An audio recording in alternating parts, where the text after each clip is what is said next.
નમસ્કાર દોસ્તો, હું આપનો દોસ્ત હરેશ બેરા ખેડૂત મિત્ર ગુજરાતી ચેનલમાં તમામ દોસ્તોનું સ્વાગત કરું છું. દોસ્તો, હમણાં યુટ્યુબની અંદર ઘણા બધા વિડીયો મને જોવા મળ્યા.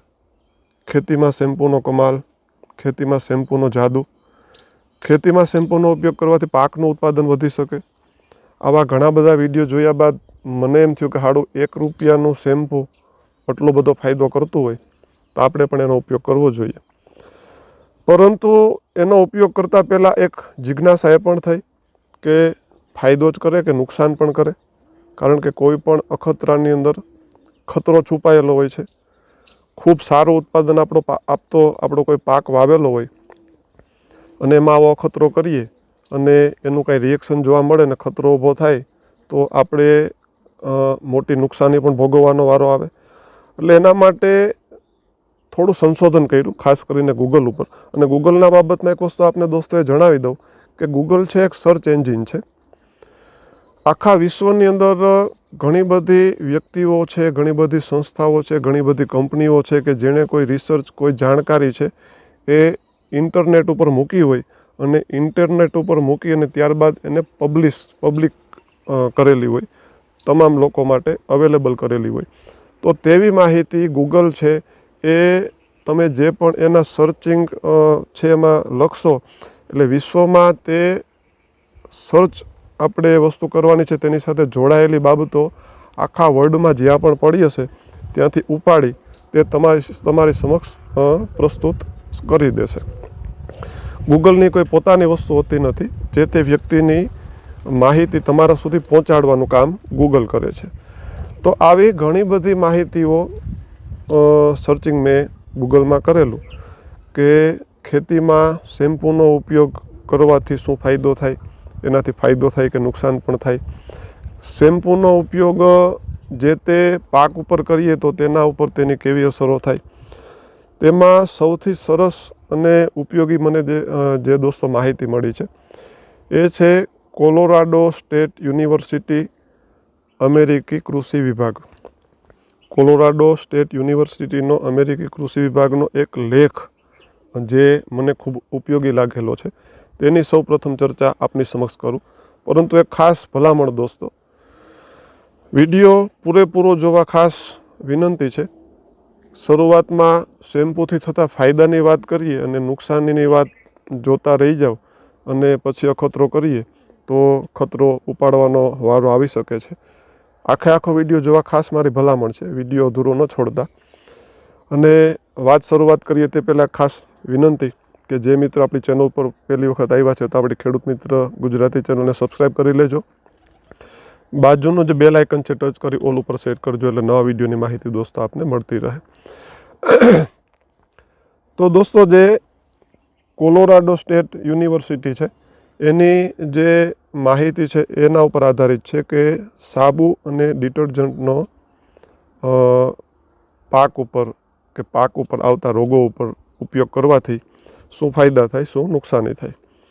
તો તેમાં એના પહેલાં જ ફકરામાં એવું લખેલું છે કે સાબુ અને ડિટર્જન્ટનો ઉપયોગ કરવાથી જે કોમળ ત્વચાવાળી જે જીવાતો છે આપણા પાકની અંદર, જેની અંદર આપણે મોલો મચ્છી છે, મિલીબગ જેવા જીવાત છે, તેની પછી અમુક માઇટ છે, તેની ઉપર આ સાબુ અને ડિટર્જન્ટનો ઉપયોગ કરવાથી તે સારી રીતે તેનો કંટ્રોલ કરી શકાય છે. એક આવું એમાં લખેલું છે. ત્યારબાદ એક ભલામણ એમાં બીજા ત્રીજા ફકરામાં એવી છે કે કોઈ પણ સાબુ કે ડિટર્જન્ટનો ઉપયોગ આપણે વનસ્પતિ ઉપર કરીએ તો તેનું જે દ્રાવણ છે એ 2% સાંદ્રતાવાળું થવું જોઈએ. હવે આપણે ખેડૂતો તો જે અખતરા કરીએ મોટાભાગના અઠે-ગઠે હોય, એમાં આપણે કંઈ માપ એના કંઈ પાકા કાઢેલા ના હોય. આ એક નિયમ છે. બીજી એક વસ્તુ એવી છે કે ભાઈ જે તે સાબુ છે કે ડિટર્જન્ટ છે એ જે તે જીવાત છે એના ઉપર સારું કામ કરતું હોય, એને કંટ્રોલ કરતું હોય, એનો નાશ કરતું હોય. પરંતુ અમુક વનસ્પતિ ઉપર કે અમુક પાક ઉપર એના દુષ્પ્રભાવ પણ પડી શકવાના ચાન્સ છે. તો આ બધી વસ્તુઓ એના લેખમાં આપેલી છે. હવે આપણે ખેડૂત મિત્રો અમુક વિડીયોમાં એવું પણ બતાવે છે કે સ્ટીકરની જગ્યાએ શેમ્પૂનો ઉપયોગ કરી શકાય, એની પણ આપણે ચર્ચા કરશું. તો આપણી મૂળ વસ્તુ એ છે કે રોગ જીવાતને કંટ્રોલ કરીએ એ આપણું પહેલું પગથિયું છે. બીજી વસ્તુ આપણી છે કે આપણે ઉત્પાદન પણ સારું મળવું જોઈએ. એની અંદર પાછું જે સાબુ અને ડિટર્જન્ટની વાત કરેલી છે દોસ્તો, તો એમાં એવું છે કે હાથ ધોવાનો સાબુ અને વાસણ સાફ કરવા માટેનું જે ડિશવોશ છે એ બે વસ્તુની એમાં વાત કરેલી છે. શેમ્પૂનો એમાં ક્યાંય ઉલ્લેખ નથી, પરંતુ આપણે આપણી રીતે વિચારીએ તો સાબુ છે આપણા શરીરની સફાઈ, એનો મેલ દૂર કરવા માટે ઉપયોગી છે. આપણી શરીરના કોઈ ચીકણાઈ હોય તેને દૂર કરે છે. શેમ્પૂ છે આપણા વાળને સ્વચ્છ કરવા માટે, આપણી વાળની અંદર કોઈ ચીકાશ હોય તેને દૂર કરવાનું કામ કરે છે. એટલે આમ એકબીજા ભાઈઓ જ છે, કાંઈ બહુ કે એમાં ઝાઝો તફાવત નથી. એટલે આ શેમ્પૂની બાબતમાં પણ આ જ વસ્તુ આપણે જોઈ શકીએ. તો શેમ્પૂનો ઉપયોગ કરવાથી અમુક જીવાત ઉપર એની અસર, એને દૂર કરવા માટે આપણે એનો ઉપયોગ થાય છે ને એમાં અમુક સફળતાઓ પણ મળે છે. પરંતુ અમુક પાક ઉપર એની વિપરીત અસરો પણ જોવા મળે છે.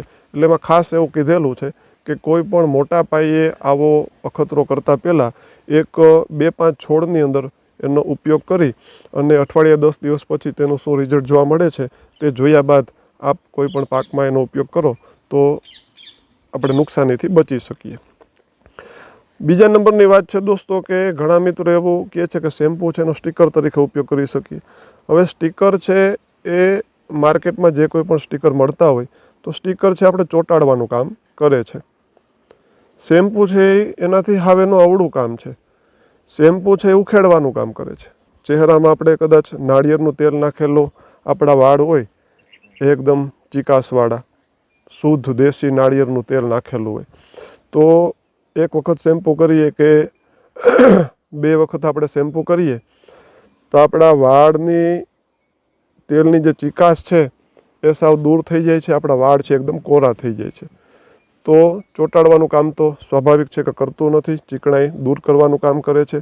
કોઈ પણ કેમિકલ રાસાયણિક દવાઓની સાથે આપણે શેમ્પૂનો ઉપયોગ કરશું તો શેમ્પૂની જે પોતાની આમ ચીકાશ છે એ પોતાની ઓલી છે, પરંતુ પાણી સાથે મિક્સ થયા બાદ અને પાંદડા ઉપર શેમ્પૂ રાસાયણિક દવા સાથે મિક્સ કરેલું પાંદડા ઉપર પડ્યા બાદ વરસાદ થાય, રાત્રે ઠાર આવે, ઝાકળ આવે, તો જેવું એ ભીનું થશે એટલે તમામ રાસાયણિક દવાઓ છે કે વસ્તુ છે એ નીતરી અને નીકળી જશે.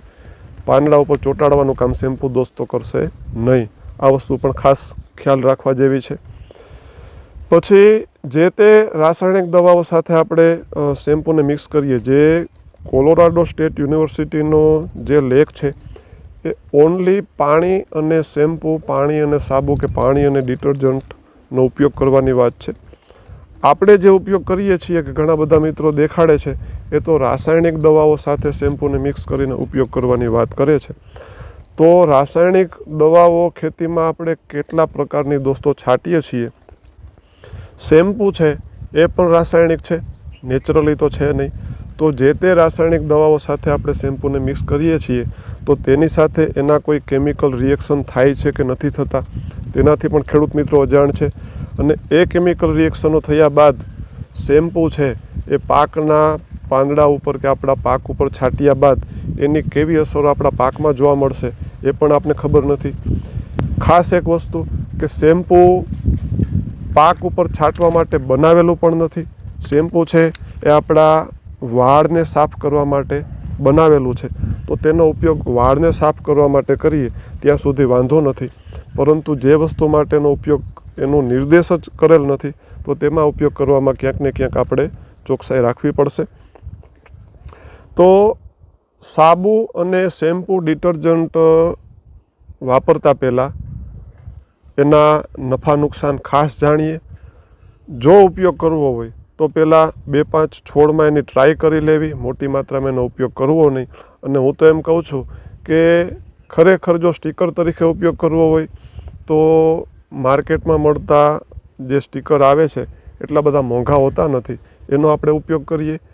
મિલીબગ છે, જે આપણા મોલો મચ્છી છે તેને દૂર કરવા માટે આપણે એવું વિચારીએ કે એની ત્વચા ઉપર એક મીણ જેવું આવરણ હોય છે, ચિકાસ હોય છે, એટલે દવા એની અંદર પ્રવેશતી નથી ને દવા કામ કરતી નથી. તો તેના માટે માર્કેટની અંદર સિલિકોન બેઝ સ્ટીકર આવે છે કે જે મિલીબગની ત્વચા કે પાંદડાની આરપાર જઈ શકવાની જેની તાકાત છે. મિલીબગની ત્વચાની અંદર પણ સિલિકોન બેઝ સ્ટીકરનો આપણે ઉપયોગ કરશું તો જે તે આપણી રાસાયણિક દવા છે એ મિલીબગને સુધી પણ અસર કરવાનું કામ આપણા સિલિકોન બેઝ સ્ટીકર કરે છે. તો આપણે આપણા પાક માટે સુરક્ષિત આવા સ્ટીકરોનો ઉપયોગ કરીએ, નહીં કે સાબુ, શેમ્પૂ, ડિટર્જન્ટ પાવડરનો.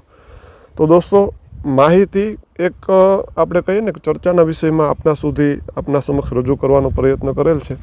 માહિતી જો આપને સારી લાગે તો બીજા ખેડૂત મિત્રો સુધી શેર કરો અને ખાસ આવા જે વિડીયો છે જે ખેતી અને ખેડૂતને છેતરવાનું કામ કરતા જણાય છે તો આવા વિડીયોથી દૂર રહ્યો.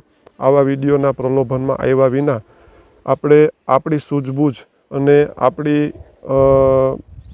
એક કહેવત છે ને હિન્દીમાં, દિખાવે પે મત જાઓ, અપની અકલ લગાઓ. એટલે આપણી સમજદારીથી કામ લઈ અને આપણી ખેતી કરશું તો ખેતીમાં આપણે સારું ઉત્પાદન લઈ શકીશું. આવા વિડીયોથી બચીએ અને બીજા મિત્રોને આવા વિડીયો શેર પણ ન કરીએ. આવા માહિતીસભર વિડીયો હું બનાવતો હોઉં કે કોઈ પણ મિત્રો બનાવતા હોય તો તે બીજા ખેડૂત મિત્રો સુધી શેર કરો, જેથી કરી સાચી માહિતી તે ખેડૂત મિત્રો સુધી પહોંચી શકે.